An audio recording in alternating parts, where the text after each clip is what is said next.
कृष्णा। सभी वैष्णव भक्तों के चरणों में दंडवत प्रणाम। मैं राधिका प्राण वल्लभ देवी दासी स्वागत करती हूँ आपका। और आप लोग कैसे हैं? हरे कृष्णा। अब हम रामायण की सीरीज शुरू कर रहे हैं, बालकांड, भगवान राम की कथा। क्योंकि चैत्र मास चल रहा है, नवरात्रि चल रही है, भगवान का जन्म होने वाला है, तो इसलिए हमने सोचा कि आप लोगों के लिए कुछ नया करना चाहिए। तो इसलिए मैंने ये वाल्मीकि की जो रामायण है ये सोचा ये शुरू कर देते हैं। तो इससे मेरे को भी लाभ मिलेगा और आप लोगों को भी आनंद आने वाला है। आपके साथ साथ में मैं भी आनंद का अनुभव करूंगी।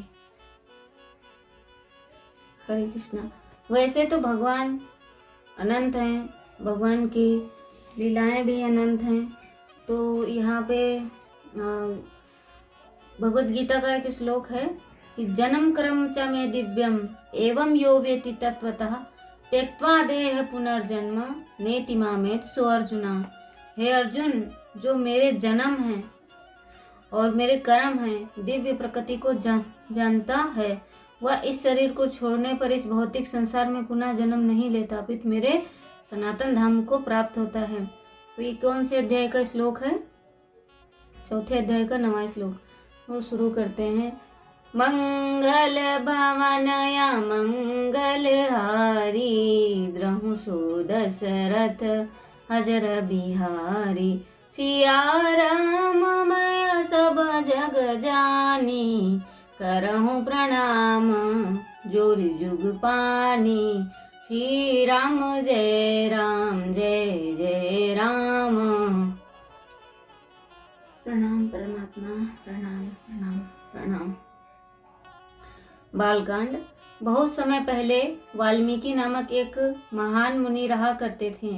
उन्हें पूर्ण पुरुषोत्तम भगवान की लीलाओं की चर्चा करने में अपूर्व आनंद आता था। एक दिन जब वाल्मीकि अपने शिष्यों के एक समूह के समक्ष कृष्ण भावनामृत की व्याख्या कर रहे थे, तब उनकी कुटिया में श्री नारद मुनि पधारे, जो भगवान की लीलाओं का गुणगान करते हुए आध्यात्मिक एवं भौतिक जगत के अनवरत भ्रमण करते रहते हैं।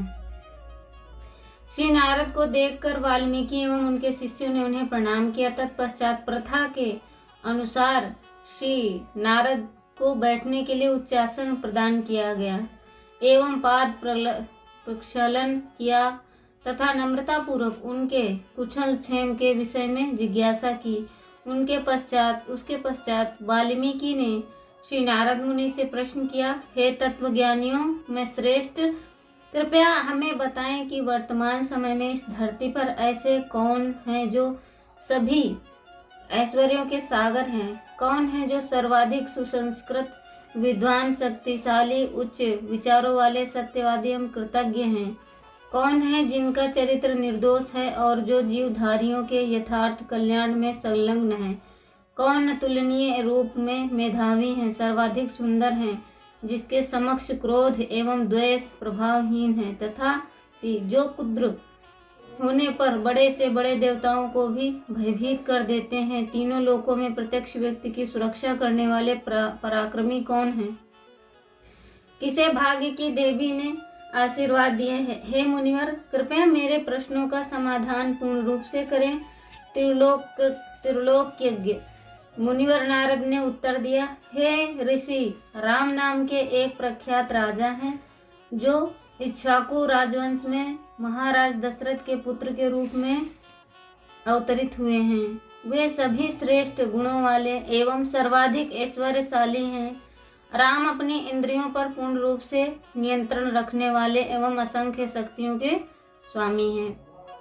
भगवान राम की शक्तिशाली भुजाएं घुटनों से नीचे तक लंबी हैं और उनकी गर्दन पर 3 मंगल रेखाएं हैं, जो अति शुभ हैं। उनके कंधे विस्तृत एवं छाती चौड़ी है। सुंदर माथा, सुशोभित ललाट, शक्तिशाली जबड़े और मजबूती से जड़ी हुई हंसली है।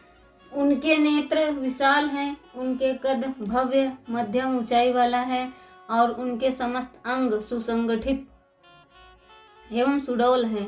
वे गहन हरित नील वर्णी हैं, जिसकी अनुपम आभा है। उनकी बुद्धि अथाह है, उनका आचार व्यवहार गंभीर है तथा उनकी वाणी एवं वक्तृत्व कला सर्वश्रेष्ठ है। भगवान राम का चरित्र विशेष रूप से पवित्र है और वह वास्तविक धार्मिक सिद्धांतों का पालन करने वाले हैं। वे आत्म साक्षात्कार में पूर्ण हैं एवं वर्णाश्रम धर्म के अनुपालक हैं। वस्तुतः वे संपूर्ण ब्रह्मांड के आश्रय हैं। साथ ही साथ वे समस्त शत्रुओं के संहारक एवं पूर्ण शरणागतों के एकमात्र आश्रय हैं। भगवान राम वेदों के परम ज्ञाता तथा शस्त्र विद्या में निपुण हैं। उनका निर्णय अविचल एवं उनकी बुद्धि अपूर्व एवं स्मरण शक्ति अच्युत है। वस्तुतः उनकी विद्वता असीम है। वे मेधावी, कृपालु एवं पराक्रमी, सभी जीवों को उनसे स्नेह है। वे शत्रुओं तथा मित्रों के बीच भेदभाव नहीं करते। भगवान राम है जो वो शत्रु और मित्रों पर कभी भेदभाव नहीं करते हैं।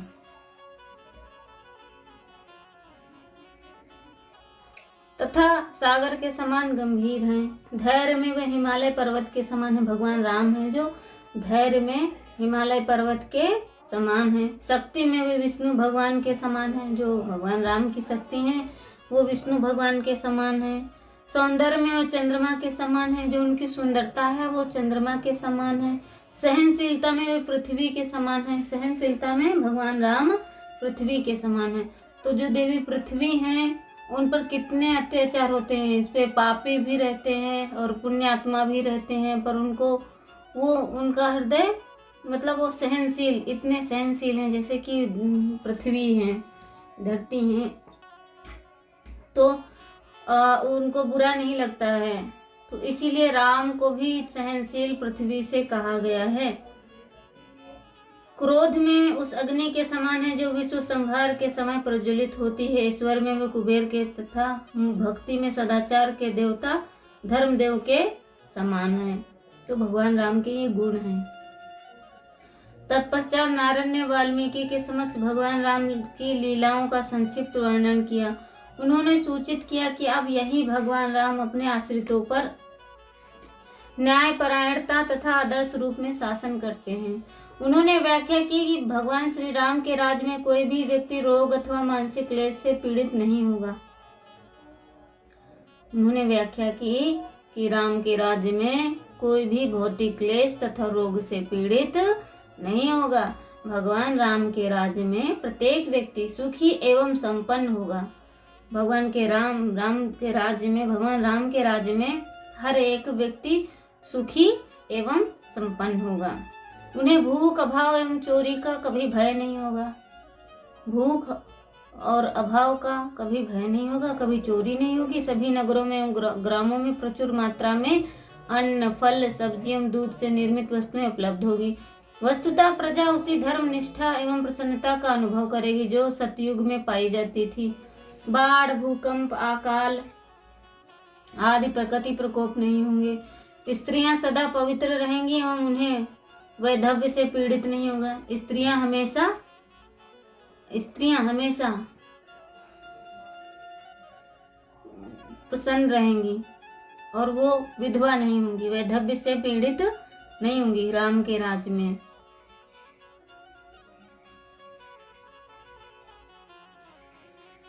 भगवान रामचंद्र अपने परम धाम आध्यात्मिक जगत में वैकुंठ को लौटने से पूर्व पृथ्वी पर 11 लाख वाल्मीकि के प्रश्नों का जो तीनों लोकों के कल्याण हेतु समाधान करने के पश्चात श्री नारद भगवान के गुणों का प्रचार करते हैं। श्री नारद हैं जो भगवान के गुणों का प्रचार करते हैं। पुनः अपनी यात्रा पर चल पड़े। तब वाल्मीकि मुनि अपने शिष्य भरद्वाज के साथ तमस नदी के तट की ओर चल दिए। नदी के तट पर बैठकर वाल्मीकि श्री नारद द्वारा वर्णित बातों पर विचार करने लगे। तो जो वाल्मीकि हैं, नारद जी ने जो भी कहा वे तमस नदी के तट पर बैठकर विचार करने लगे। क्या विचार करते हैं? वन में बैठे हुए वाल्मीकि ने सारस पक्षियों के एक जोड़े को देखा जो मैथुन क्रिया में संलग्न था। काम क्रिया में लिप्त दोनों पक्षी मधुर स्वर में गा रहे थे। उसी समय निषाद वंश का एक पापी शिकारी अपने छिपने के स्थान से निकलकर प्रकट हुआ। उसने एक ऐसा बाण चलाया जिससे नर पक्षी के शरीर को भेद दिया। पक्षी पीड़ा से चीखते हुए धरती पर गिर पड़ा, अपने पति को रक्त रंजित पीड़ा से शरीर को ऐंठते हुए तथा धराशायी देखकर मादा पक्षी अकस्मात चरम इंद्रिय सुख की वेदना से गहरी खाई में गिर गई। उससे उत्पन्न नैराश्य तथा भय के कारण वह करुण क्रदन करने लगी। जब वाल्मीकि ने यह दुखद दृश्य देखा तब उनके हृदय में दया का भाव उमड़ पड़ा। निषाद के इस हिंसक कृत्य को अत्यंत पापपूर्ण जानकर वाल्मीकि ने क्रोध में आकर शिकारी को श्राप दे दिया। अरे पक्षियों के हत्यारे, अपनी मादा की यौन तुष्टि में संलग्न निर्दोष जीव की निर्मम हत्या करने के दंड स्वरूप तुम्हें अनंत काल तक मानसिक शांति प्राप्त नहीं होगी। ये किसने श्राप दिया? वाल्मीकि ने उस शिकारी निषाद को श्राप दिया कि तुम अनंत काल तक मानसिक पीड़ा से मानसिक शांति तुम्हें प्राप्त नहीं होगी। जैसे ही वाल्मीकि ने यह श्राप दिया, उन्हें अपने अनियंत्रित क्रोध के वशीभूत हो जाने पर लज्जा का अनुभव हुआ। ज्ञानी होने के कारण उन्हें यह ज्ञात था कि वस्तुतः सभी जीव असहाय रूप से भौतिक प्रकृति के प्रभाव में हैं। उन्हें शिकारी पर इस प्रकार क्रोधित होने का पश्चाताप हुआ। उसी समय वाल्मीकि यह सोचकर चकित हुए कि उनके मुख से उच्चारित शाप आश्चर्यजनक रूप से एक काव्योक्ति था। वास्तव में उनका शाप रामायण की एक अत्यंत भावुक अभिव्यक्ति का संकेत था, जिस पर वे नारद से भेंट के पश्चात मनन कर रहे थे।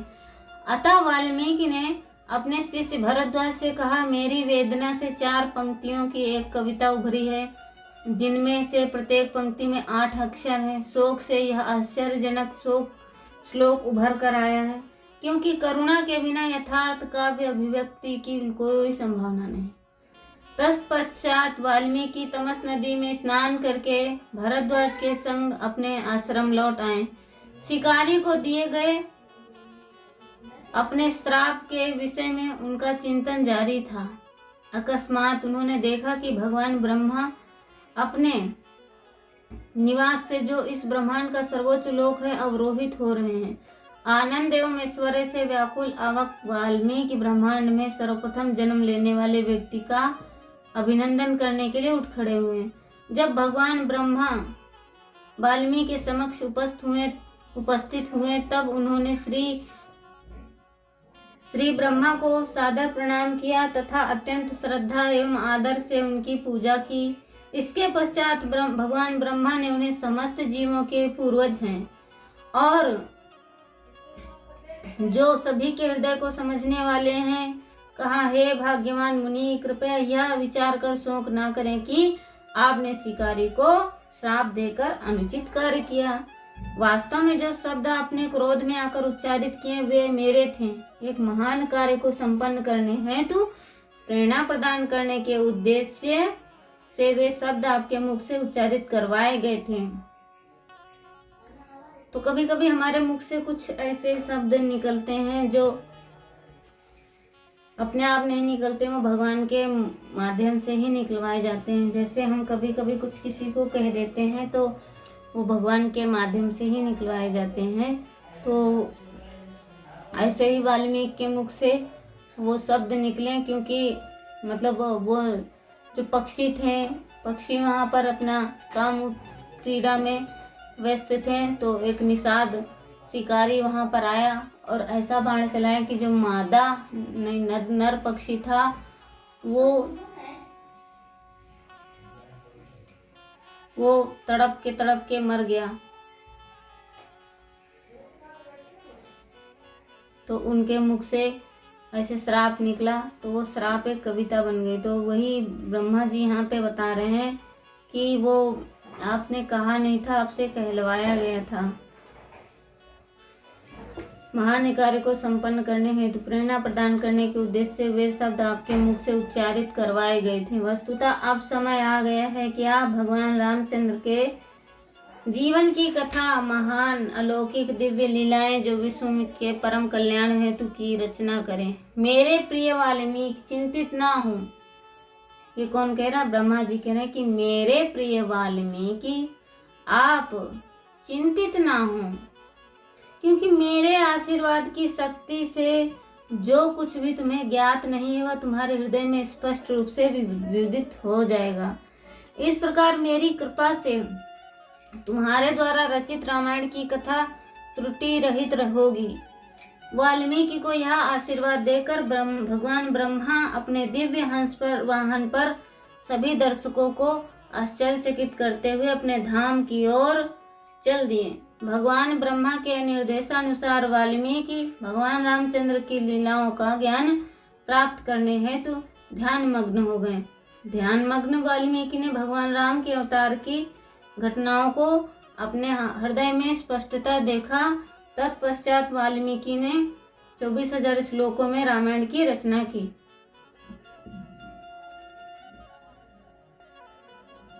इस महाकाव्य को पूर्ण करने के पश्चात वे सोचने लगे कि इस काव्य की शिक्षा किसे दी जाए जो इसे कंठस्थ करे, विश्व भर में इसका प्रचार करे। जब वाल्मीकि इस प्रकार चिंता मग्न थे तब उनके शिष्य लव और कुश जो ऋषियों के वेश में थे उनके सम्मुख प्रस्तुत हुए और उन्होंने दिनचर्या के अनुसार उनके चरण स्पर्श किए। वनवास के पश्चात सीता ने इन 2 जुड़वा भाइयों को जन्म दिया था। तब वे दोनों वाल्मीकि की देख रेख में रहने लगे। सीता की विवशता पूर्वक त्याग किया गया। जब अयोध्या की प्रजा ने 10 शीश वाले राक्षस रावण के स्पर्श किए जाने पर उनकी पवित्रता पर संदेह किया, इस प्रकार से भगवान रामचंद्र को उनका त्याग करने हेतु विवश हो किया। उनके दोनों पुत्र लव एवं कुश तीव्र स्मरण शक्ति एवं संगीत कला के धनी थे। इसके अतिरिक्त वे वेदों में निपुण थे। देखने में वे बिल्कुल अपने पिता के समान, जो लव कुश थे वो देखने में अपने पिता के समान एवं संगीत में स्वर्ग के गंधर्वों के समान दक्ष थे। तो जो स्वर्ग में संगीत गाते हैं वो गंधर्व गाते हैं, तो उन्हीं से उनकी कल्पना की जा रही है कि संगीत में स्वर्ग के गंधर्वों के समान दक्ष थे। इस प्रकार वाल्मीकि ने पाया कि दोनों रामायण की शिक्षा प्राप्त करने हेतु योग्य हैं। तत्पश्चात वाल्मीकि लव एवं कुश को ध्यान पूर्वक संपूर्ण रामायण का अध्ययन करवाने लगे। उन जुड़वा भाइयों ने संपूर्ण रामायण कंठस्थ कर ली। वाल्मीकि शिक्षाओं का पालन करने हेतु उन्होंने भगवान रामचंद्र की अद्भुत लीलाओं को महान मुनियों, विद्वान ब्राह्मणों एवं शुद्ध हृदय वाले अन्य धार्मिक व्यक्तियों को सुनाया। ब्राह्मणों ने लव कुश की प्रशंसा की और उन्होंने बहुमूल्य उपहारों से पुरस्कृत किया। उस दिन से लव और कुश विश्व भर में भ्रमण करने लगे और महाकाव्य रामायण की कथा सुनने लगे। इस प्रकार से वे भ्रमण करते हुए वे अंत में अयोध्या पहुँचे। तो वो विश्व भर में रामायण गा गा कर लोगों को सुनाते थे। तो भ्रमण करते करते एक दिन अयोध्या पहुँच गए। लव कुश अयोध्या पहुँच गए।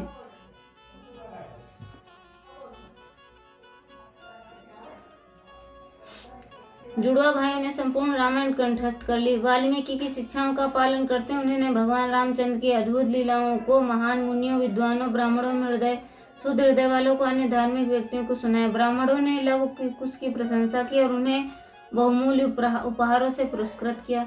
उस दिन से लव और कुश विश्व भर में भ्रमण करने लगे, महाकाव्य रामायण की कथा सुनाने लगे। इस प्रकार से भ्रमण करते हुए अंत में अयोध्या पहुंचे।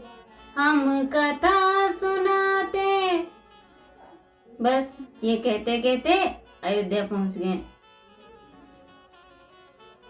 इस प्रकार वे भ्रमण करते हुए अंत में अयोध्या पहुंचे। वहां भगवान रामचंद्र ने उन दोनों बालकों को नगर में ऋषियों के वेशभूषा में देखा। भगवान रामचंद्र ने लव और कुश को ऋषियों के वेश में देखा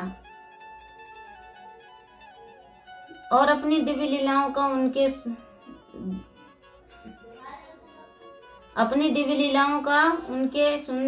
उनके द्वारा सुंदर ढंग से वर्णन किए जाने की प्रशंसा सुनकर भगवान राम ने प्रसन्न होकर उन्हें अपने महल में रामायण की कथा सुनाने के लिए आमंत्रित किया।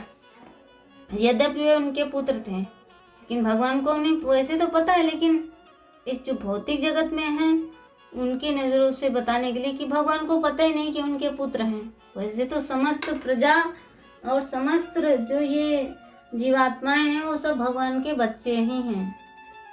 तो कोई ये ना सोचे कि भगवान को कुछ पता ही नहीं, भगवान को सब पता है। पर इस भौतिक ये जो सांसारिक लोगों को दिखाने के लिए कि भगवान को पता ही नहीं है, भगवान को पता ही नहीं है, कथा सुनाते हैं और पहचाना ही नहीं भगवान ने उनको। इन दोनों जुड़वा मुनियों का आदरपूर्वक स्वागत करने के पश्चात भगवान राम ने उन्हें अपनी राजसभा में आमंत्रित किया। भगवान राम ने देखा कि यद्यपि ये बालक तपस्वी ब्राह्मण के वेश में थे, तथापि इनका रूप क्षत्रियों के जैसा था। राम ने अपने भ्राताओं भरत, लक्ष्मण एवं शत्रुघ्न से कहा, हे रघुवंशियों में श्रेष्ठ, इस सुंदर कथा का श्रवण करो। यद्यपि ये दोनों गायक तपस्वियों की भांति दिखते हैं, तथापि इनके लक्षण महान शासकों के हैं।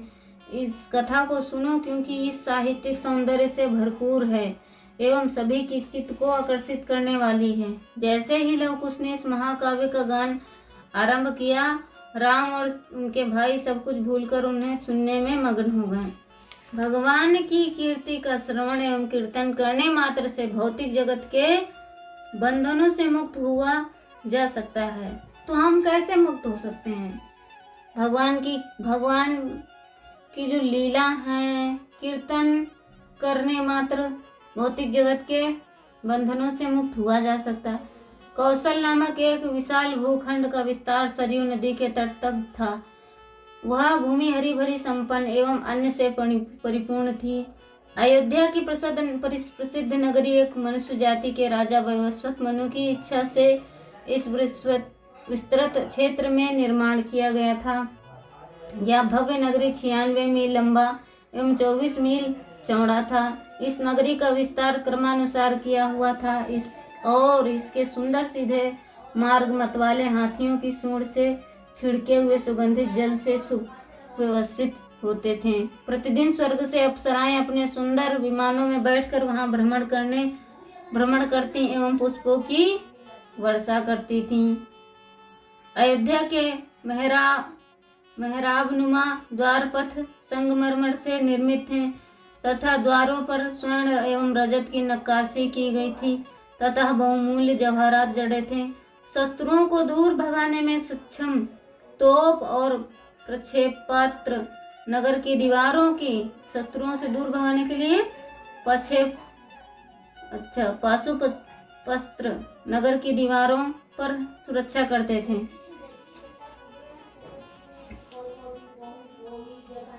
बाजार तथा व्यावसायिक प्रतिष्ठान व्यवस्थित ढंग से निर्मित थे। मार्ग के किनारे पर 7 मंजिला भवन सुनियोजित ढंग से निर्मित हैं। बहुमंजिला महलों में सुशोभित अति सुंदर उद्यानों में आवृत तथा वाद्यों के स्फुरण से गूंजती हुई अयोध्या नगरी स्वर्ण के राजा इंद्र की नगरी अमरावती से भी प्रतिस्पर्धा करती। नगर में भाट कवि और गायक भगवान के यश का गुणगान करते थे तथा नर्तक भगवान की सर्व कल्याणकारी लीलाओं पर आधारित नाटकों का मंचन करते थे। अयोध्या में फलों वाले वृक्षों एवं असीमित पुष्पों से परिपूर्ण अनेक सुंदर उद्यान थे। नीले, लाल एवं सुनहरे वर्णों के कमलों से भरे सरोवर थे और वायु में ऊंचाई तक जल की फुहारें छोड़ते हुए फव्वारे थे। मंद वायु फव्वारों से सुगंधित फुहार लेते हुए अपने स्पर्श से प्रजा को शीतलता प्रदान करती थी तथा उष्ण ग्रीष्म ऋतु को भी बसंत के समान बना देती। सारस एवं मयूर की ध्वनि सर्वत्र सुनी जा सकती थी। अयोध्या के जल स्रोतों एवं छोटी नदियों में प्रवाहित जल गन्ने के रस के समान मधुर था और उनका उपयोग न केवल पेयजल के रूप में अपितु अनेक अम्रकुंजों को सींचने के लिए भी होता था। सुंदर संरचना वाले अनेक भवन और महल बहुमूल्य पत्थरों से निर्मित थे एवं पताकाओं तथा तोरणों से सुसज्जित थे। उनका सौंदर्य बैकुंठ के महलों से प्रतिस्पर्धा करता था। सहस्त्र योद्धा इस भव्य नगरी की सुरक्षा करते थे। वे इतने निपुण धनुर्धर तथा रथ योद्धा थे कि सहस्त्रों व्यक्तियों से एक साथ युद्ध कर सकते थे। अयोध्या के मार्गों में सदैव प्रजा का आवागमन रहता था। विश्व के सभी भागों में से राजा और राजकुमार अपना अपना वार्षिक भुगतान करने आते थे और अयोध्या के राजा के प्रति आदर प्रकट करते। व्यापारी गण निकट एवं दूरस्थ स्थानों से आकर क्रय विक्रय हेतु एकत्रित होते। ब्राह्मण पुरोहित प्रायः भगवान विष्णु का गुणगान करते हुए एवं वैदिक श्लोक का उच्चारण करते हुए यज्ञ अग्नि में घी की आहुति देते हुए देखे जाते। अपनी इंद्रियों पर नियंत्रण करने वाले सत्य को समर्पित ये ब्राह्मण समस्त गुणों से युक्त थे। महाराज दशरथ संपूर्ण पृथ्वी के शासक एवं महान राजर्षि थे। वे एक महर्षि के समान प्रख्यात थे। वे सीमित शत्रुओं के साथ अकेले युद्ध करने में समक्ष उग्र योद्धा थे। उनके तथा प्रजा के धार्मिक होने के कारण अयोध्या का एक प्रामाणिक वैदिक सभ्यता का सजीव चित्र प्रस्तुत करती थी। प्रत्येक कल्पनीय धन वैभव यहाँ पूर्णता से उपलब्ध था और पापमय जीवन से उत्पन्न होने वाले भौतिक दुखों व्यवहारिक तौर पर नगण्य थे। अयोध्या में चारों विवर्ण तथा यथा ब्राह्मण क्षत्रिय वैश्य एवं शूद्र तथा आश्रम राज्य की शांति एवं संपन्नता बनाए रखने के लिए संयुक्त प्रयास करते। न कोई चोरी करता और न ही कोई कृपण था। उदंडता, नास्तिकता, कठोर व्यवहार तथा कटुवाणी की अनुपस्थिति में यह नगरी उत्कृष्ट थी। इतने वैभवशाली एवं सम्मानित होने के पश्चात भी राजा दशरथ अप्रसन्न थे। क्यों अप्रसन्न थे? इतनी सम्मानित उनकी नगरी थी, वैभवशाली राजा थे, फिर क्यों दुखी थे, क्यों अप्रसन्न थे? अनेक प्रयासों के पश्चात भी उन्हें उनकी वंश परंपरा को कायम रख सकने वाला कोई पुत्र प्राप्त न हुआ। अंततः बहुत विचार करने के पश्चात राजा दशरथ ने पुत्र प्राप्ति हेतु अश्वमेघ यज्ञ करने का निर्णय लिया। श्रीला प्रभुपाद व्याख्या करते हैं कि वैदिक यज्ञ कोई साधारण कार्य नहीं है। जो वैदिक यज्ञ है कोई साधारण कार्य नहीं है। इस प्रकार के यज्ञ में देवता भाग लेते हैं और यज्ञों से जिन प्राणियों की बलि दी जाती है वे नया शरीर प्राप्त करते हैं। तो जो यज्ञ में जिन पशुओं की बलि दी जाती है वो नया शरीर प्राप्त करते हैं। इस कलयुग में कोई ऐसा शक्तिशाली ब्राह्मण नहीं है जो देवताओं को आमंत्रित कर सके या प्राणियों को पुनर्जीवन प्रदान कर सके। तो इस कलयुग में कोई है ही नहीं, कहाँ है?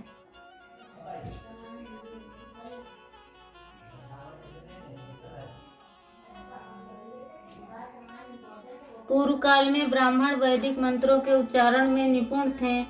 वे मंत्रों की शक्ति प्रदर्शित कर सकते थे, किंतु इस युग में चूंकि जैसे ब्राह्मण नहीं होता ऐसे यज्ञ निषिद्ध हैं। ऐसा विचार करके उन्होंने अपने मुख्यमंत्री सुमंत्र को अपने कुल के पुरोहितों को बुलवाने की आज्ञा दी। जब वशिष्ठ एवं वामदेव मुनि सहित ब्राह्मण वहां पहुंचे तब महाराज दशरथ ने उन्हें संबोधित करते हुए कहा, हे द्विज श्रेष्ठ, अनेक वर्षों से मेरे पुत्र प्राप्ति की कामना है, परंतु मेरे सभी प्रयास निष्फल रहे।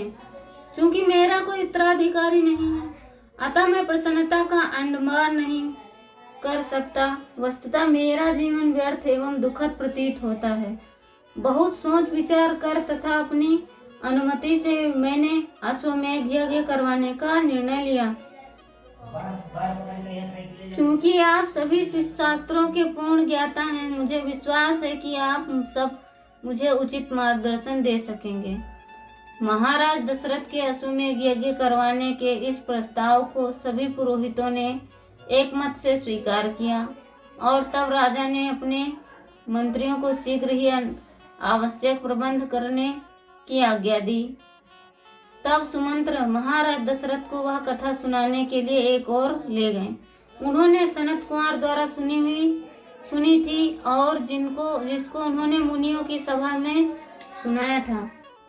सुमंत्र ने कहा, प्रिय महाराज, आपको यह कथा रोचक लगेगी क्योंकि इसमें ऐसी भविष्यवाणी की गई है कि आप भविष्य में 4 यशस्वी पुत्रों के पिता होंगे। सुमंत्र ने कहा, यह इस प्रकार हुआ कि सनत कुमार ने पहले ही कथा पिछले युग के सतयुग में कही थी, अतः उनके द्वारा वर्णित कोई भी घटना अभी तक घटित नहीं हुई, किंतु सुदूर भविष्य में इसकी घटना निश्चित कहा गया है। राजा रोमपाद के किसी अपराध के कारण उनके राज्य में सभी जीवों को भयभीत कर देने वाला एक भयंकर अकाल पड़ा। राजा रोमपाद के किसी अपराध के कारण उनके राज्य में भयंकर अकाल पड़ा। जब स्थिति असहनीय हो गई तब महाराज रोमपाद ने विद्वान ब्राह्मणों की एक सभा आयोजित की और उनमें अकाल का कारण पूछा। मुझे ज्ञात है कि मेरे ही किसी अपराध के कारण मेरे राज्य में यह भयंकर अकाल पड़ा है। हे द्विज श्रेष्ठो, चूंकि आपका ज्ञान असीम है, कृपया मेरे द्वारा किए गए अपराध का कोई उचित प्रायश्चित बताएं।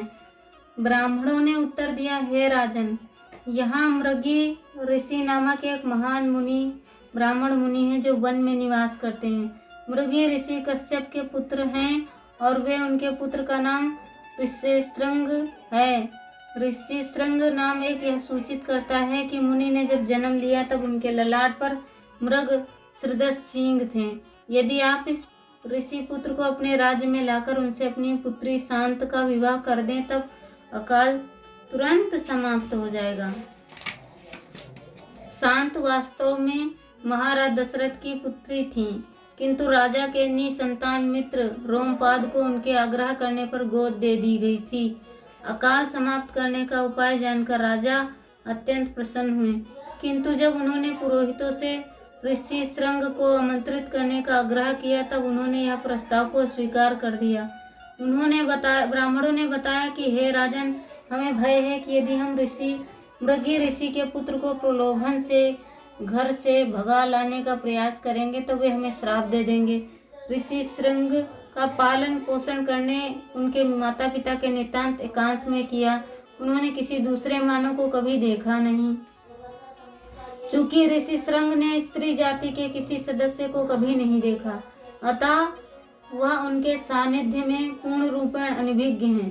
प्रिय महाराज, चूंकि हम आपका कल्याण चाहते हैं, अतः हमने ऋष्यशृंग को आपके राज्य में लाने का एक उपाय सोचा। 30 सुंदर वेश्याओं को उनके पास भेजकर स्त्रीयोचित रीति से उन्हें प्रलोभित किया जाए।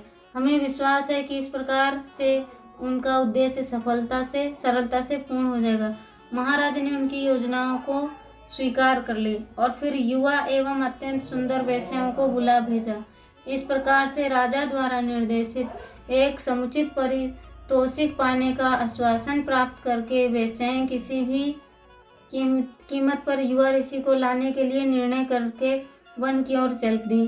तत्पश्चात वेश्याओं ने मृगी ऋषि के आश्रम के पास अपना शिविर स्थापित किया और उचित समय की प्रतीक्षा करने लगी। एक दिन ऋष्यशृंग अपने घर से भ्रमण करने निकले, वेश्याओं के शिविर में आ पहुंचे। उन्हें देखते ही युवतियां आनंद पूर्वक उनके पास गईं। जब उन्होंने उस युवक से उसका परिचय पूछा तब उसने उत्तर दिया, मैं श्रृंगी मृगी ऋषि का पुत्र हूँ और अपने पिता के आश्रम में तपस्या करता हूँ। आप सब अत्यंत सुंदर हैं। मेरी कामना है कि आप सभी मेरे घर आकर मेरी सेवा में सत्कार को स्वीकार करें। वैसे ऋष्यशृंग के साथ आश्रम गए, जहाँ उनको चरण धोने के लिए जलपान करवाया गया एवं अनेक प्रकार के फल मूल प्रदान कर उनका उचित स्वागत किया गया। वे युवतियां ऋष्यशृंग के पिता के शीघ्र ही लौट आने की शंका से भयभीत थीं तथा अधिक समय तक वहां रुकना नहीं चाहती थीं। जाते समय उन्होंने कहा, हमारे प्रिय मित्र, अतिथियों के स्वागत करने की हमारी रीति आपसे भिन्न है। आप भी हमारे आदर एवं सम्मान को स्वीकार करें। ऐसा कहकर युवतियां ने ऋष्यशृंग का अत्यंत स्नेह से आलिंगन किया और उन्हें मिष्ठान खिलाया। उस निर्दोष ऋषि पुत्र ने ऐसी स्वादिष्ट वस्तु का इससे पूर्व कभी आस्वादन नहीं किया था, क्योंकि उन्हें तो केवल फल मूल खाने की आदत थी। उन्होंने उस मिष्ठान को एक प्रकार का फल ही समझा। इस घटना के पूर्व उन्होंने अपने पिता के अतिरिक्त किसी अन्य को नहीं देखा था, अतः उन्होंने इन वेश्याओं को चमत्कारी सुंदर पुरुष समझा। युवतियों के चले जाने के पश्चात ऋषि श्रृंग के मन में व्याकुलता और अधीरता होने लगी। हृदय में सुप्त कामुक इच्छाओं के बीज अंकुरित होने लगे। ऋषि श्रृंग सदा सुंदर स्त्रियों के विषय में ही सोचने लगे। उनकी रातों की नींद उड़ गई। उनका हृदय एवं मस्तिष्क उन स्त्रियों के मधुर स्वर तथा आलिंगन से व्यग्र हो उठा। वे उनके अतिरिक्त अन्य कोई विचार कर पाने में अक्षम थे।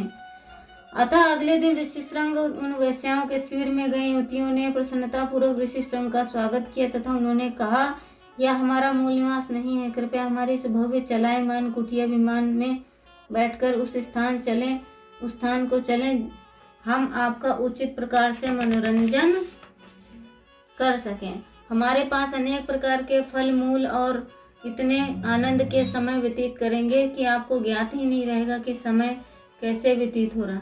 हृदय से पराजित ऋषि श्रृंग के निसंकोच वेश्याओं के संग चल दिए। इस प्रकार वे स्त्रियां उन्हें अंगराज्य में राजा रोमपाद की राजधानी वापस ले आईं। वस्तुतः इस ऋषि श्रृंग गंगा से होकर जा रहे थे। इंद्र ने सभी जीवों को प्रसन्न करने वाली वर्षा प्रारंभ कर दी।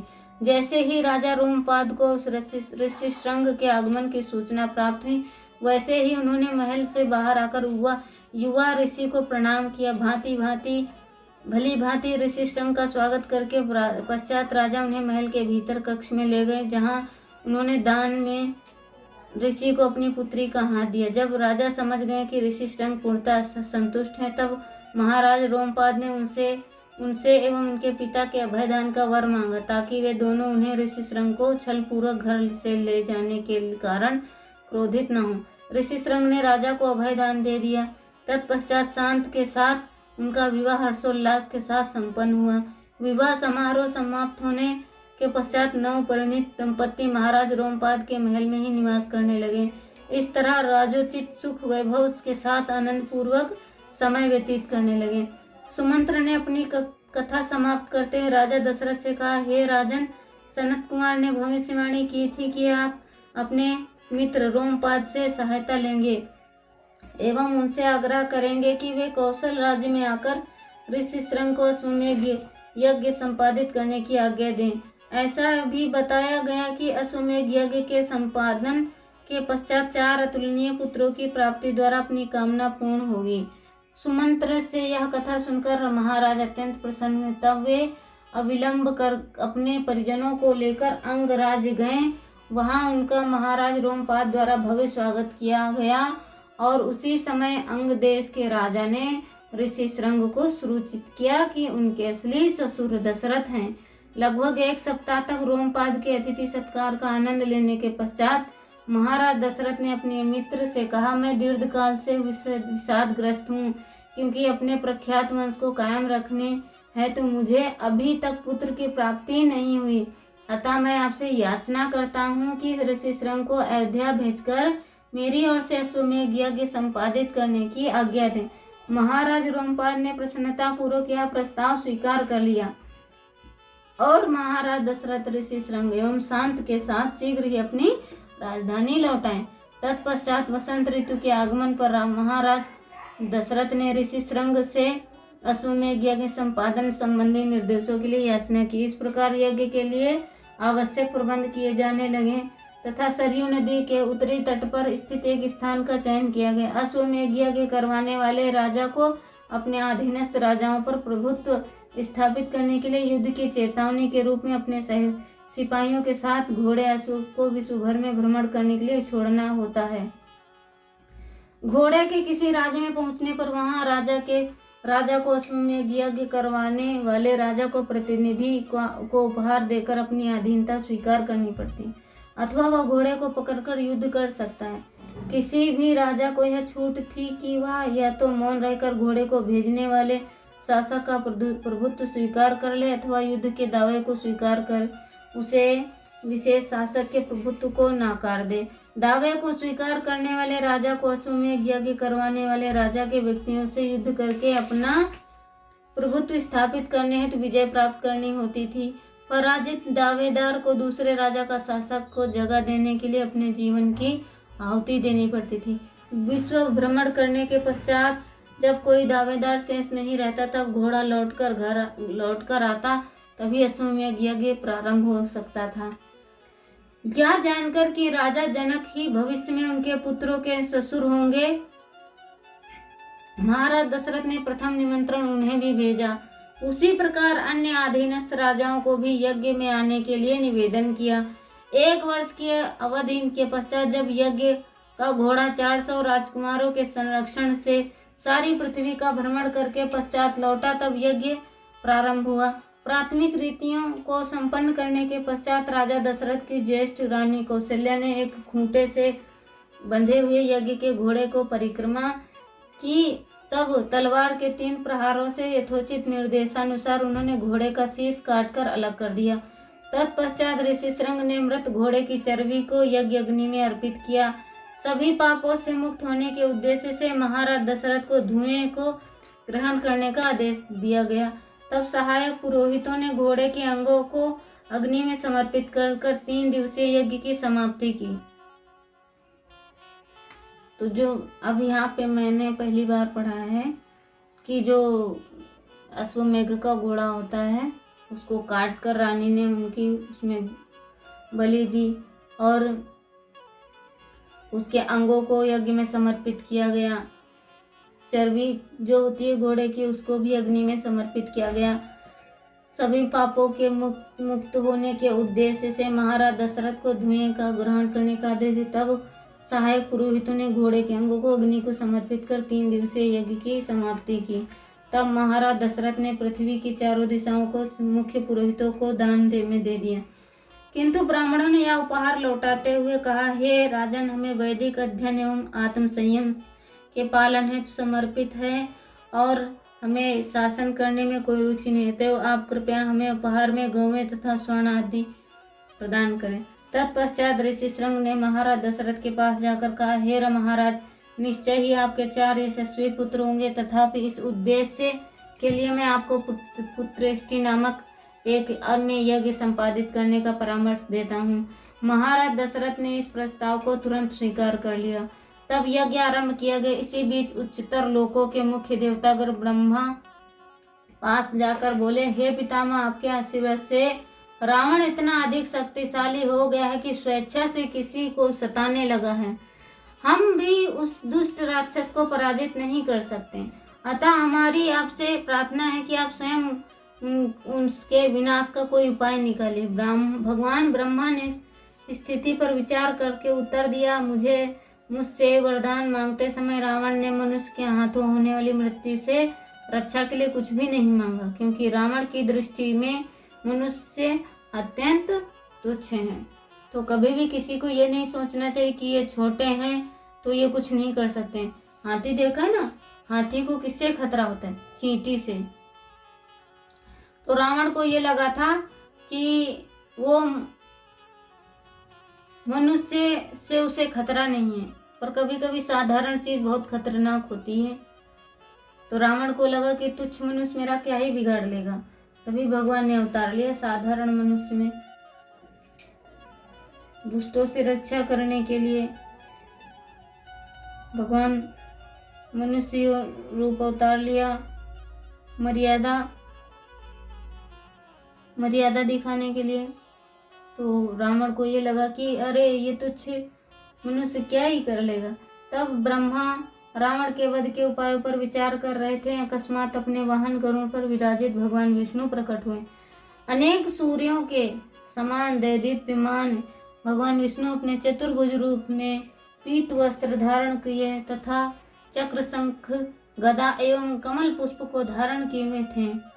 देवताओं ने अत्यंत श्रद्धा से भगवान की आराधना की एवं उनसे आग्रह किया, हे ब्रह्मांड के स्वामी, कृपया आप हमारी रक्षा हेतु रावण के वध के उद्देश्य से महाराज दशरथ के 4 पुत्रों के रूप में विस्तार करके अवतरित हों।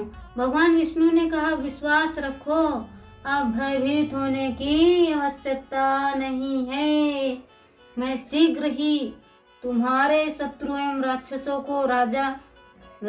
के राजा को पराजित करके इस पृथ्वी पर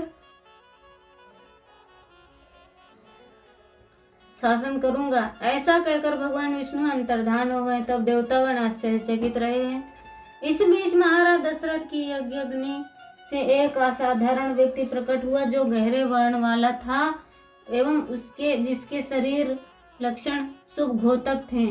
यह व्यक्तित्व असीम शक्तिशाली प्रतीत होता था। उसने दिव्य आभूषण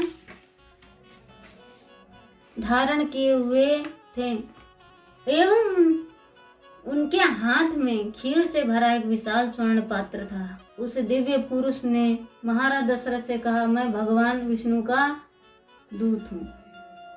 हाथ जोड़े हुए राजा ने उत्तर दिया, हे विष्णु दूत, कृपया मुझे बताएं कि मैं आपकी क्या सेवा कर सकता हूँ।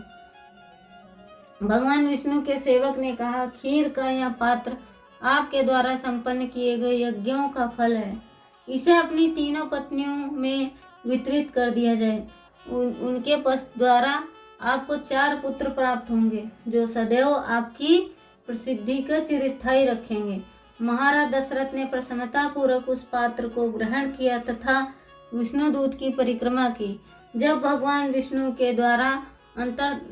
के दूत अंतर्धान हो गए तब महाराज दशरथ ने शीघ्र ही वह खीर अपनी पत्नियों में वितरित की, क्योंकि वे पुत्र प्राप्ति के इच्छुक थे। महाराज दशरथ ने कौशल्या को खीर का आधा भाग, सुमित्रा को 1/4 एवं कैकेयी को 8वां भाग दिया। तत्पश्चात कुछ सोचकर उन्होंने शेष 8वां भाग सुमित्रा को दे दिया। तीनों पत्नियां अत्यंत प्रसन्न हुई, क्योंकि उन्हें विश्वास था कि अब वे शीघ्र ही मातृत्व का सुख प्राप्त करने वाली हैं। उत्सुकता पूर्वक अपने अपने हिस्से की खीर खाई और उसके पश्चात उन्होंने गर्भ में दिव्य वंश की उपस्थिति का अनुभव किया। अपनी पत्नियों के गर्भवती होने की सूचना प्राप्त कर महाराज दशरथ अत्यंत संतुष्ट हुए। इस बीच भगवान ब्रह्मा ने देवताओं को आदेश दिया, भगवान विष्णु के होने वाले अवतार की सहायता है तो आप सभी स्वयं के अंश स्वरूप के होने वाले अवतार की सहायता है तो स्वरूप को उत्पन्न करें। तो ब्रह्मा जी हैं जो सभी देवताओं से कहते हैं कि भगवान विष्णु के होने वाले अवतार है तो आप सभी स्वयं के अंश स्वरूप को उत्पन्न करें। वानर रूप में आपके द्वारा उत्पन्न संतान अप्सराओं, मादा वानरों या मादा यक्षों, नागों, विद्याधरों एवं अन्य दिव्य जीवों के संसर्ग से इच्छानुसार कोई भी रूप धारण करने में समर्थ एवं चमत्कारी शक्तियों से संपन्न होनी चाहिए। साथ ही उन्हें कुशाग्र बुद्धि वाले, शस्त्र विद्या में निपुण, भगवान विष्णु के समान पराक्रम वाले एवं आकाशीय काया वाले होना चाहिए। भगवान ब्रह्मा की आज्ञा पाकर इंद्र ने वाली, सूर्य ने सुग्रीव, बृहस्पति ने तार, कुबेर ने गंधमाद, विश्वकर्मा ने नल, वरुण ने सुषेण तथा वायु ने हनुमान को जन्म दिया। इन मुख्य वानरों के अतिरिक्त सहस्त्रों अन्य वानरों ने भगवान विष्णु के कार्य में सहायता हेतु जन्म लिया। वे सभी पर्वतों के समान विशाल थे एवं रावण से युद्ध करने के लिए व्याकुल थे।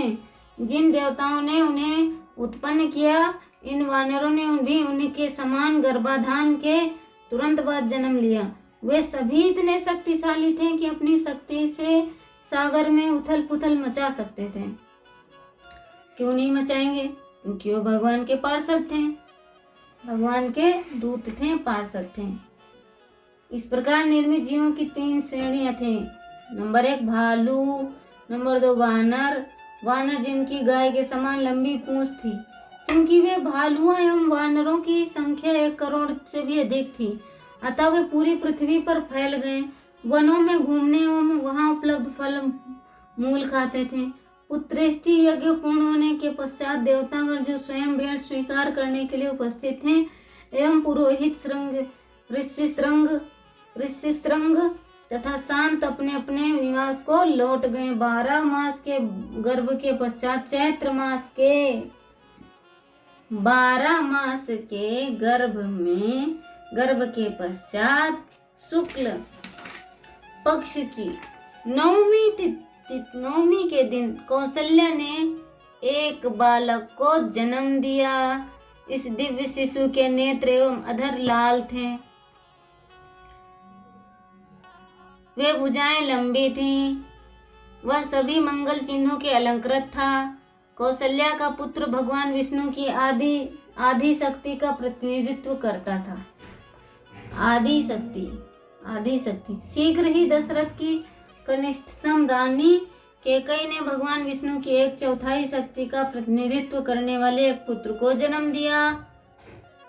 फिर कौशल्या के पुत्र के आने के बाद 2 दिवस पश्चात सुमित्रा ने जुड़वा बालकों को जन्म दिया, जिनमें से प्रत्येक में भगवान विष्णु की शक्तियां का 6ठा भाग समाहित था।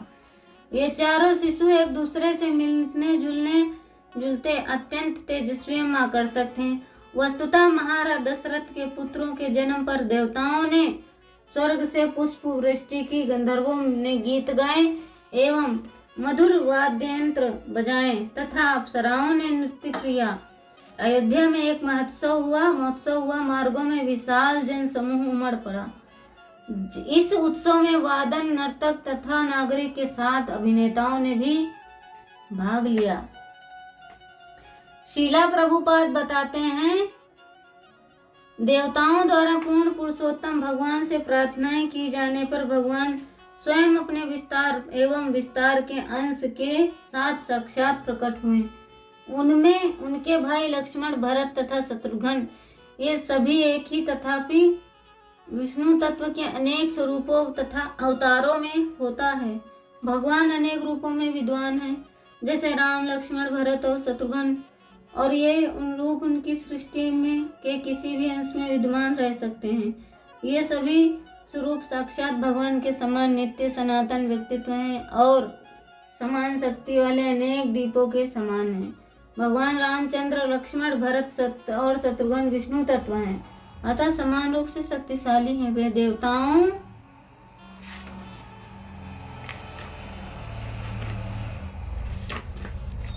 मंगल भवन यमंगल। देवताओं द्वारा की गई प्रार्थना के फलस्वरूप महाराज दशरथ के पुत्रों के रूप में प्रकट हुए। कौशल्या के बालक के जन्म के 13 दिवस पश्चात महाराज दशरथ के कुल पुरोहित वशिष्ठ मुनि ने नामकरण संस्कार संपन्न किया। उस भाग्यवान ऋषि ने कौशल्या के पुत्र का नाम राम रखा। राम राम राम राम राम राम राम राम राम राम।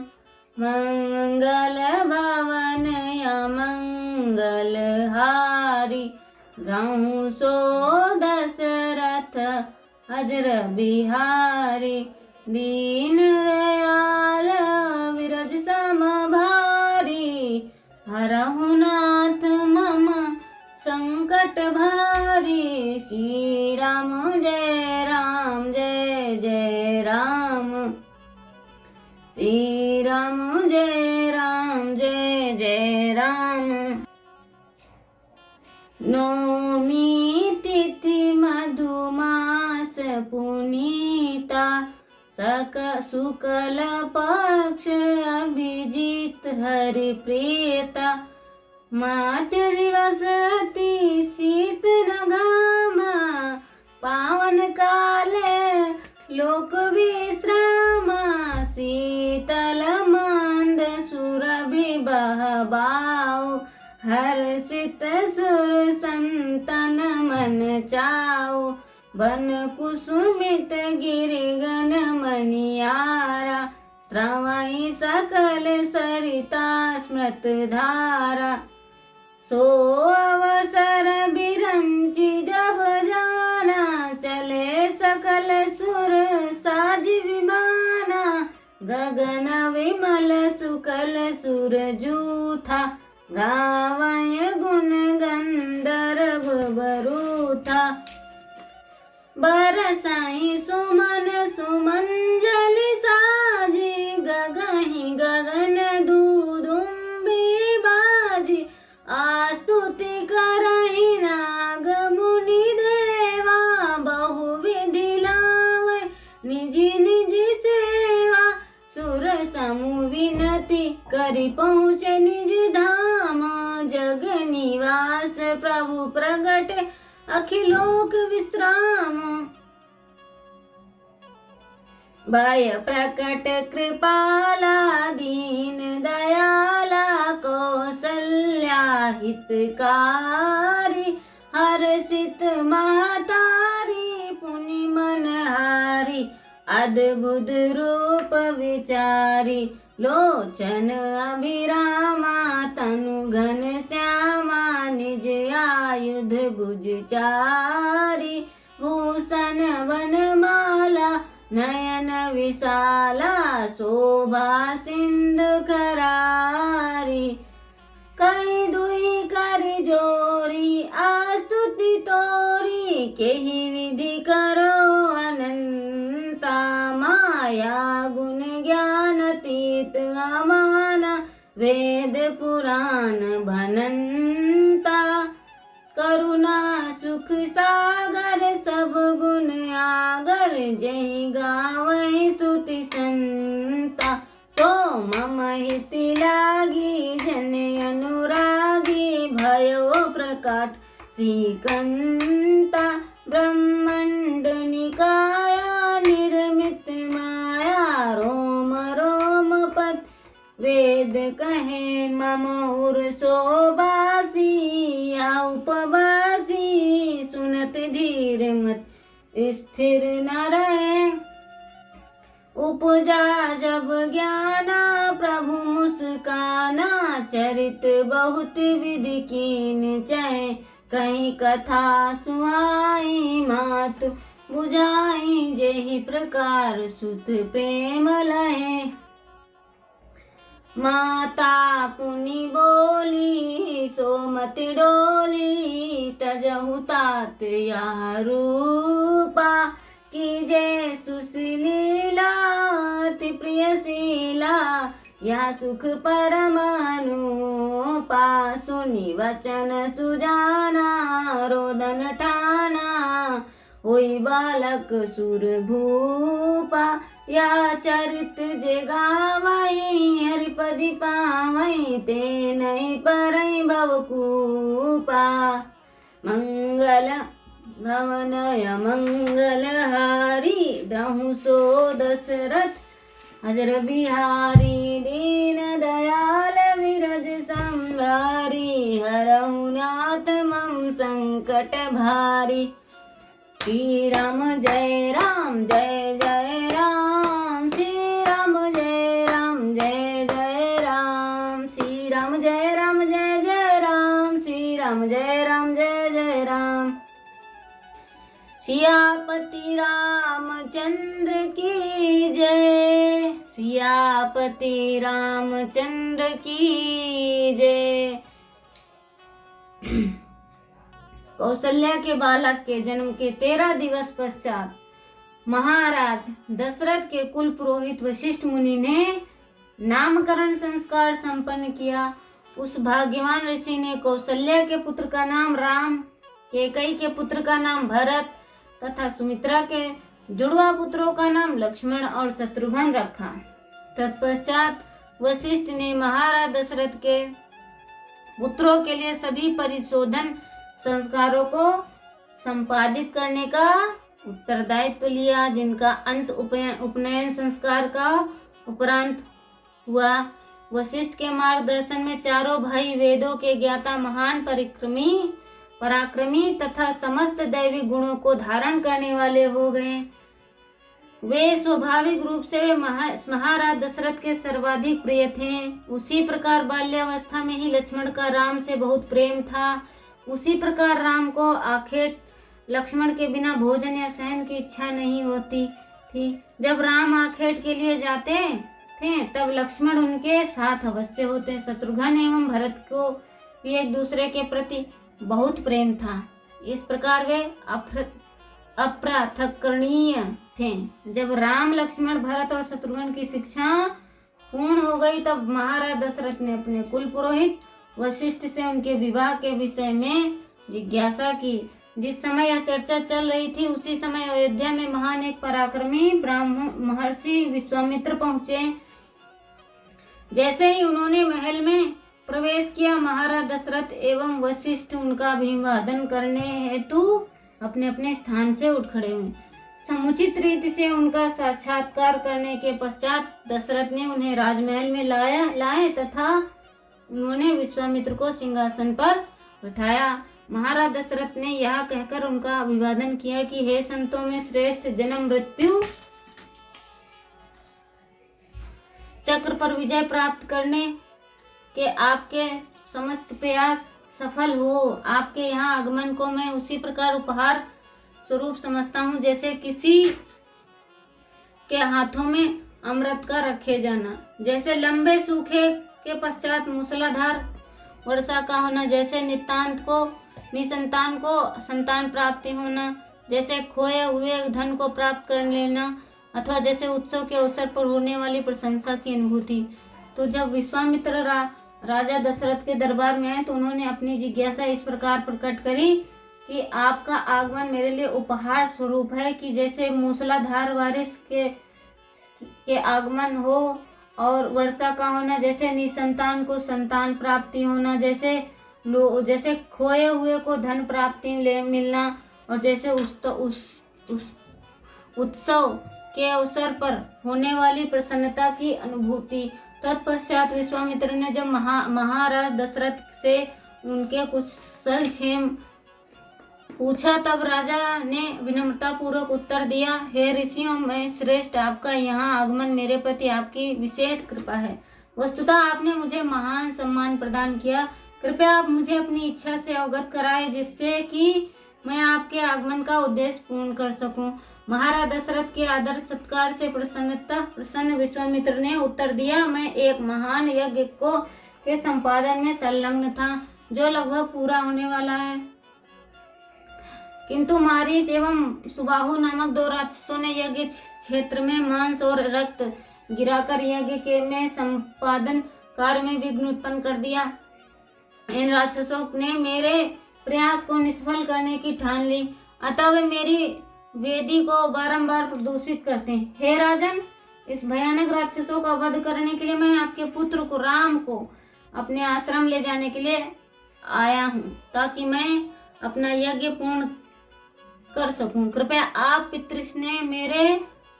पितृस्नेहवश मेरे आग्रह को पूरा करने में किसी प्रकार का संकोच ना करें, क्योंकि मैं आपको आश्वासन देता हूं कि राम इस कार्य को सरलता से कर सकते हैं। आपकी उदारता के लिए मैं निश्चित रूप से आपको वरदान दूंगा, अतः आप मात्र 10 दिनों के लिए राम को ले जाने की आज्ञा दें। अगर आप निश्चिंत रहें, राम सुरक्षित रूप से वापस लौट आएंगे। विश्वामित्र के शब्द ने महाराज दशरथ के हृदय को भेद दिया। राजा का समूचा शरीर कांपने लगा। इसके पश्चात जब ऋषि चुप हो गए तब राजा सिंहासन पर ही मूर्छित हो गए। कुछ क्षणों के पश्चात महाराज दशरथ को चेतना आई। अब ये क्यों हुआ? क्योंकि काफी समय के बाद में वो शिक्षा ग्रहण करके गुरुकुल से अपने घर को आए थे। वैसे ही विधि के विधान को देखिए कि विश्वामित्र आ गए राम जी को लेने के लिए, क्योंकि वहां पर वो यज्ञ नहीं कर पा रहे थे। तो यज्ञ करने के लिए विश्वामित्र जी ने मात्र 10 दिन के लिए राम जी को मांगा। तो वो पितृस्नेह में इतने थे राजा दशरथ कि वो अपने सिंहासन पर ही मूर्छित हो गए, अर्थात बेहोश हो गए। 1 घंटे के पश्चात जब उन्हें चेतना आई तब उन्होंने विश्वामित्र को देखकर याचना की, हे मुनियों में श्रेष्ठ एवं सबके हितैषी, मेरे प्रिय पुत्र राम की आयु मात्र 16 वर्ष की है। उसने अभी तक अपनी सौम्य शिक्षा पूर्ण नहीं की है और कभी भी युद्ध भूमि में प्रवेश नहीं किया है। कृपया मेरे अनुभवहीन पुत्र को इस कार्य के लिए ना मांगे। इसके स्थान पर राक्षसों का वध करने के लिए मुझे अपनी अक्षणी सेना सहित अपने साथ आने की आज्ञा दें। तथापि यदि आप राम का जाना आवश्यक है तो मुझे एवं मेरी सेना को उसकी ओर से युद्ध करने की आज्ञा दें। मेरे आदरणीय विश्वामित्र, मैं वृद्ध हूँ, मैं राम के बिना जीवित रहने में अक्षम हूँ। कृपा करके मुझे बताएं कि मैं वे दो राक्षस कौन हैं तथा उनके पराक्रम की सीमा क्या है। विश्वामित्र ने उत्तर दिया, राक्षसों के राजा का नाम रावण है और अब पूरे विश्व को सता रहा है। जब वह किसी यज्ञ में विघ्न उत्पन्न करने स्वयं नहीं जाता तब मारीच सुबाहु को विघ्न उत्पन्न करने के लिए नियुक्त करता है। रावण का नाम सुनते ही महाराज दशरथ अत्यंत निराश हो गए। उन्होंने कहा, रावण के साथ युद्ध करने योग्य कोई नहीं। मेरे अथवा मेरे पुत्र के लिए दोनों राक्षस अति भयंकर हैं। मैं ऐसी आज्ञा नहीं दे सकता। वस्तुतः मैं अपने पुत्र को आपके संग जाने की आज्ञा देने के विचार को भी नहीं सहन कर सकता। दुख से विक्षिप्त महाराज दशरथ विश्वामित्र के आग्रह को नकारते हुए असंगत वाणी बोलने लगे। अतः ऋषि विश्वामित्र अति अपमानित हुए एवं क्रोध में आकर बोले, अरे मूर्ख राजा, तुम्हारी अधृष्टता तुम्हारे वंश के विनाश करने का कारण बन जाएगी। तुमने मेरी बात मानने की प्रतिज्ञा की और अब अपने वचन से मुंह मोड़ रहे हो। एक ब्राह्मण के प्रति ऐसा व्यवहार रघुवंश में इसके पहले कभी नहीं देखा गया। अतः इस घृणित स्थान में मैं तुरंत प्रस्थान करूंगा। विश्वामित्र के इस प्रकार अकस्मात क्रोधित होने से धरती हिल उठी। यहाँ तक कि स्वर्ग में देवतागण भी भयभीत उठे। स्थिति की गंभीरता को देखते हुए वशिष्ठ शीघ्र महाराज दशरथ के पास जाकर बोले, हे राजन, धर्मपरायणता को त्याग कर अपने पूर्व संचित पुण्यों का नाश ना करें। अपने दृढ़ प्रतिज्ञा की है, अतः आपको विश्वामित्र के राम को ले जाने की आग्रह को स्वीकार कर लेना चाहिए। मुझे नहीं लगता कि आपको किसी कारण से भयभीत होना चाहिए। पहले जब विश्वामित्र राजा थे, उन्होंने भगवान शिव से वे दिव्य शस्त्र प्राप्त किए थे, जब वे दक्ष की पुत्रियों जया तथा सुप्रभा द्वारा उत्पन्न किए गए थे। विश्वामित्र निश्चय ही ये शस्त्र एवं राक्षसों के संहार की शक्ति राम को प्रदान करेंगे। वस्तुतः मारीच एवं सुबाहु का तो विश्वामित्र स्वयं सरलता से वध कर सकते हैं, किंतु वह राम की सहायता इसलिए चाहते हैं ताकि आपके पुत्र के गौरव में वृद्धि हो। अब यहाँ पे पॉइंट समझ में आ गया। जब वशिष्ठ जी ने समझाया कि आपके जो पुत्र हैं उनको वो खुद विश्वामित्र उन राक्षसों का वध कर सकते हैं, लेकिन वे आपके पुत्रों को शस्त्र देना चाहते हैं जो शिव जी के वरदान में उन्हें प्राप्त हुए थे। अपने गुरु के शब्द सुनकर महाराज दशरथ का भय कम हुआ। उन्होंने अपने मन को संतुलित होने का समय दिया। इस प्रकार शांत हो जाने पर महाराज दशरथ विश्वामित्र के प्रस्ताव से सहमत हो गए। महाराज दशरथ ने श्री राम को राजसभा में बुलाया। दोनों भाई सदैव एक साथ रहते थे, अतः श्री लक्ष्मण जी भी अपने पिता के समक्ष उपस्थित हो गए। महाराज दशरथ ने अपने दोनों पुत्रों के सिर को स्नेहवश स्पर्श किया। तत्पश्चात दोनों भाइयों ने प्रस्थान किया। हाथ में अपने अपने धनुष लिए महल से प्रस्थान किया। तब उनके ऊपर आकाश से पुष्प वृष्टि हुई। सरयू नदी के तट पर 12 मील की दूरी तय करने के पश्चात विश्वामित्र रुककर बोले, मेरे प्रिय राम, शुद्धिकरण के लिए जल में आचमन करो। मैं तुम्हें बल तथा अतिबल नामक 2 मंत्र सिखाऊंगा। इन मंत्रों को सीखने के पश्चात तुम वृद्धावस्था एवं थकान के प्रभाव से मुक्त हो जाओगे। तो अभी से पता है कि आगे जाके रावण के साथ युद्ध होना है, क्योंकि ये पहले ही कथा लिख दी गई थी। तो अभी से उनको पता, तो वो उनको वरदान दे रहे हैं कि नहीं, आप आचमन करके आओ। तो ये बहुत गूढ़ रहस्य है। जब किसी को दीक्षा दी जाती है तो उसको पवित्र नदी में स्नान करना होता है, तब गुरु बल देते हैं। तो उनसे कहते हैं कि जाओ आप सरयू नदी में स्नान करके आओ, वो उनको शक्ति देंगे। मंत्र सिखाऊंगा। इन मंत्रों के सीखने के पश्चात तुम वृद्धावस्था एवं थकान के प्रभाव से मुक्त हो जाएंगे। तो वो राम कभी बूढ़े नहीं होंगे और उन्हें कभी थकान नहीं होगी। मंत्र ग्रहण के पश्चात भगवान राम शास्त्र सूर्यों के तेज के समान दैदीप्यमान हो उठे। उन तीनों ने सरयू एवं गंगा नदी के तट पर प्रसन्नता पूर्वक रात्रि व्यतीत की।